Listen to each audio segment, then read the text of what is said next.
चलिए पेंड्रा में भी जान लेते हैं। दुर्गेश हमारे साथ में है। दुर्गेश, पेंड्रा में किसान क्या कह रहे हैं? ये 2 दिन और मिले हैं धान बेचने के लिए। देखिए, गौरेला पेंड्रा मरवाही जिले की बात करूं तो बॉर्डर का जिला है और मैं यहाँ आंकड़ों पे नहीं जाऊंगा। लगभग 3,80,000 कुंटल, अभी 13,80,000 कुंटल के लगभग धान की अभी तक खरीदी हो चुकी है। एक बड़ा आंकड़ा है और पर फिर भी बड़े पैमाने पर किसानों का धान खरीदना अभी बाकी है। कांग्रेस ने कल यहाँ एक बड़ा प्रदर्शन किया था, कलेक्ट्रेट कार्यालय का घेराव किया था और उसका दावा है कि उनकी वजह से सरकार धान खरीद रही। पर जो भी हो, बहरहाल लगभग कल 40,000 कुंटल के लगभग धान की खरीदी होगी। पर कुछ खरीदी केंद्र ऐसे भी है जहां पर कल अगले 2 दिनों में कोई भी टोकन नहीं है। मतलब वहां किसी भी किसान ने कोई आवेदन नहीं किया कि उन्हें धान बेचना है। कुछ ऐसे केंद्र है जहां लगभग 2,000 कुंटल से भी ज्यादा धान बेचा जाएगा। क्योंकि बॉर्डर का जिला है, यहाँ बड़े पैमाने पर मध्य प्रदेश से धान की आवक हुई थी। प्रशासन ने काफी चाक चौबंद व्यवस्था की, बड़े पैमाने पर धान पकड़े गए, छोटी गाड़ियों से लेकर बड़ी गाड़ियां पकड़ी गई।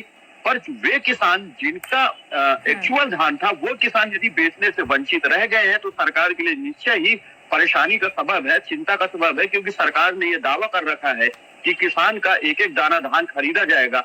माना यही जा रहा है कि आने वाले जो 2 दिन है, सरकार अपने उस दावे को पूरा करने के लिए 2 दिन आगे बढ़ाई है कि जो जिन किसानों ने अपना धान नहीं बेचा है वे भी अपना धान बेच सके। क्योंकि खुले बाजार में उसी धान की का जो कीमत है वो लगभग 18 से 20 रुपए है और सरकार जिस समर्थन मूल्य पर उस धान को खरीदती है उसका दर 31 रुपए है। मतलब दोनों के मूल्य में लगभग 11 रुपए प्रति किलो का फर्क है, जो एक बड़ा फर्क है। किसान के लिए ये एक बड़ी रकम है और इसका न मिलना एक बड़ी परेशानी होगी किसानों के लिए। हालांकि सरकार ने चाक चौबंद व्यवस्था कर रखी है। सभी खरीदी केंद्रों में बोरे, बारदाने, हमाल सारी व्यवस्था अप टू डेट है। कल अब इंतजार ये है कि जो किसान बच गए हैं उनका धान खरीदा जाए। फिर भी सरकार ने जो पैमाने तय कर रखे थे धान खरीदी के, उसी पैमाने के ही किसान धान बेच पा रहे हैं।